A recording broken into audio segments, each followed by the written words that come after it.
kabataan. Tandaan po natin, mga kabataan, lalo na yung mga lalaki, yung mga gustong manligaw. Bago kayo manligaw, alamin nyo muna po yung aral ng Diyos sa isang binata. Huwag nating kakatwiranin na hindi pa naman kami mag-aasawa. Okay? Ano pa lang, kung hindi pa kayo mag-aasawa, hindi magkaroon kayo ng pundasyon.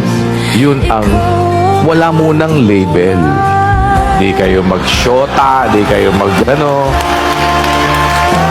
Kasi alam nyo, pag nanghingi na ng label, meron nang pumapasok doon na authority di kilalanin nyo muna isa't isa. At higit sa lahat, magpakilala kayo sa mga magulang. Matuto kayong rumispeto.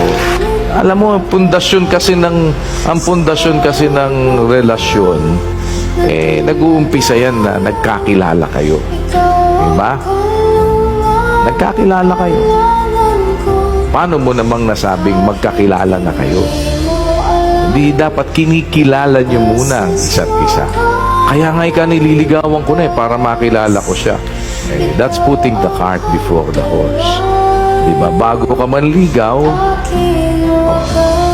kilalanin mo muna. Bago ka naman makipag-boyfriend, kilalanin mo muna. Dahil dapat pagka dumating na kayo dun sa punto na yon, going towards and gearing towards getting married na po yun.